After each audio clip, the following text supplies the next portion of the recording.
Welcome to the deep dive. We're jumping into some source material you sent us, focusing on one particular piece of writing today. That's right. Yeah, this one, it's an article with a pretty specific take on the term Indigiqueer, Mm-hmm. and it connects that to, Canadian Pride Month, the term two-spirit, this idea of third genders, and even how the pride flag has changed over time. Okay. So our job here is to walk you through this specific source. We'll pull out the main arguments, the examples the author uses, basically help you get a clear picture of their viewpoint on these, well, pretty complex and often sensitive subjects. Yeah, and it's worth saying up front, this source has some strong opinions, potentially controversial ones. Right. Our goal isn't to agree or disagree or bring in outside stuff. We're just here to lay out the content of this article, what the author actually wrote. Got it. So let's start where the article starts. Canadian Pride Month. It seems to focus right away on that acronym LGBTQ2S+. Yeah. What's the author's angle there? They zoom right in on the 2S, explaining it means two-spirit. And the source describes this as an identity from certain indigenous cultures. It comes from a belief, the article says, that some individuals are endowed by their gods with traits, skills, attributes of the opposite sex. And the source makes a pretty direct claim about what kind of identity two-spirit is. Oh, yeah. Very explicit. It says 2S is explicitly a religious and spiritual identifier. And then adds it's not scientific or biological, despite what homosexuals claim. That's a direct quote from the piece. Okay, so defining it that way as religious and spiritual, how does the author then connect that to the Canadian state recognizing it? Well, the argument goes like this. Canada's state and institutions are, according to the source, secular and largely atheistic. Uh-huh. So by recognizing 2S, the author claims the state is effectively giving precedence to a particular religion and its worldview regarding sexuality. And how does the author say this feels during Pride Month? They use the word disquieting. The feeling described is that Canadian atheists are being asked to accept not just what the author calls sexual deviance, but also indigenous religions as unquestionably true. Just because the 2S identity rooted in those beliefs is being acknowledged. Exactly. That's the link the author makes. It really sets the tone for their whole argument. Yeah, definitely. So from there, the author brings up Indigiqueer. How's that term introduced? It's presented as, quote, another supposed term that relates to two-spirited individuals. And the author has a personal reaction to hearing it. They do. They mentioned it initially sounded like a slur to them, like something maybe used as a joke years ago. But then they acknowledged that, outlets like the CBC are using it, which suggests to the author it's now socially acceptable. Interesting. The article then kind of circles back to two-spirit identity, adding another layer. Right. The author argues that even though it's informed by spirituality, 2S should also be understood as racial or ethno-religious. And the reasoning for that specific label, what's the justification given? The argument is that the label two-spirit isn't applied to non-Indigenous Canadians, Not easy. even if they might have, similar characteristics. So the author concludes it's fundamentally tied to race or ethnicity. So the takeaway from the sources, 2S acts as an ethno-religious identitarian marker. Recognizing it means recognizing specific indigenous religious views and the people holding them. Yeah, and then what's really interesting is how the author takes this concept and puts it in a wider global context. Right. They bring in this idea of third genders. Exactly. The source claims this concept isn't unique. It exists in numerous pre-industrial cultures. And they use Islam as a specific example. Yes, specifically Shia Islam. The article describes an Islamic belief that Allah shapes the soul first before the body. Okay. So a biological issue could result in a soul born in the wrong body. That's the idea presented. And the source makes a direct connection between this belief and Iran. It links this view, which they say is emphasized in Shia Islam, to why Iran apparently has one of the highest rates of transgender surgeries globally. And the source offers a reason why this might be the case in Iran specifically. Yes, a controversial one. It suggests that because homosexuality is a capital offense there, some individuals might choose to transition to the opposite sex to, maintain their lifestyle without facing those penalties for homosexuality.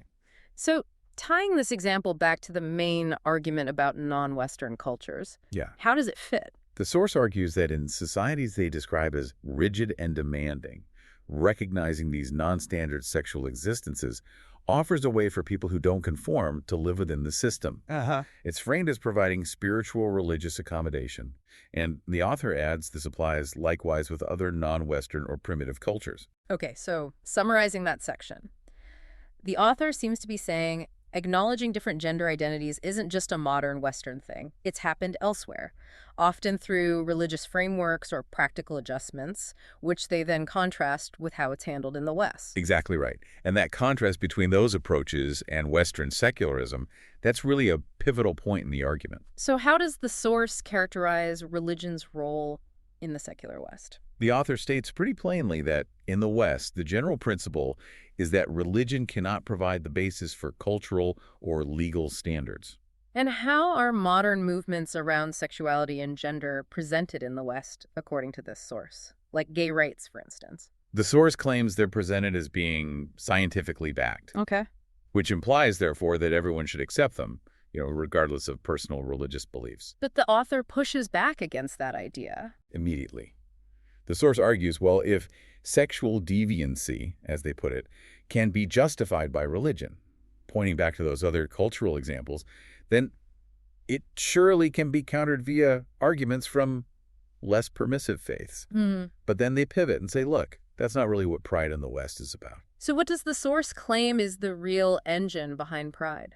Not about presenting well-founded arguments for particular fetishes, the author says. It's fundamentally a celebration of victory. A victory of what? This is where it gets quite deep into the author's worldview. Yeah. The source claims pride celebrates the victory of modernity over the traditional. So in the author's analysis, it's bigger than just sexuality itself. That's the argument. Discussions about specific sexualities are, quote, secondary to the view of humanity and morality that is being celebrated. And the source really emphasizes a clash between this modern view and a more traditional one. Absolutely. They lay out what they call the liberal individual conception, where relationships are all about the will and interest of the individual. And they contrast that sharply with traditional societies, where the individual is a participant, part of family, community, culture. In that view, your identity, your liberty, is defined by where he is situated. You're part of something greater than himself. And what happens in this traditional view presented by the source if someone steps outside those traditional expectations? The author argues it's seen as harming not just the person themselves, but damages the whole, because the individual is a microcosm of the community. Right. So their actions tarnish everyone, and the whole is lessened. There's even a religious analogy used to underscore that point. Yes, quite a striking one. The author says, just like Satan can't hurt God directly, cultures get harmed by damaging that which bears its image, meaning the individuals within that culture. Okay, shifting slightly but connected to this theme, the pride flag. The source talks about its evolution, calling it a mutation. How does that fit the argument? Well, it's presented as another sign of this decline of traditionalism. The argument is the flag isn't just about homosexuality anymore. Now it represents that which is not the norm for Western nations. And the source points to specific additions to the flag as evidence. It mentions stripes for transsexual people, a circle for intersex individuals, and very pointedly, black and brown stripes for black and brown people, i.e. Africans, Southeast Asians, and Arabs. And the author expresses some, let's say, skepticism about one of those additions. Yeah, they specifically question how being non-white or non-East Asian renders one homosexual. That's their query. So, given these changes and how the author interprets them, what's the flag's true purpose, according to this source? The interpretation offered is that the flag is now about excluding what's been traditionally normal in the Christian West. Okay. And instead promoting modernity's new values, which the author sees as liberalism taken to their natural conclusion. And this mixing of racial identity with sexuality on the flag. Yeah. How does the source view that specifically in the West? They frame it as something new in the West, even if similar concepts exist elsewhere.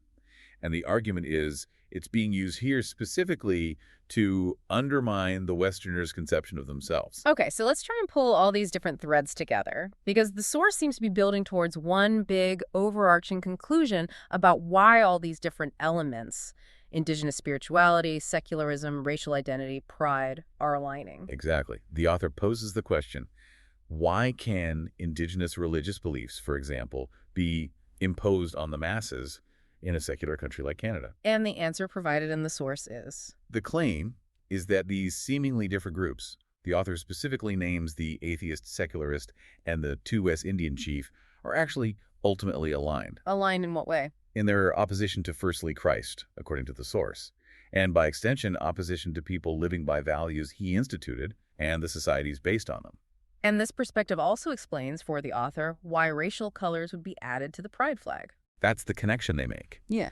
The author suggests it's because certain colored peoples have historical grievances with Europeans, and that Westerners are now being blamed for the presumed failings of non-Europeans inhabiting in their lands, adding the phrase rightly or wrongly.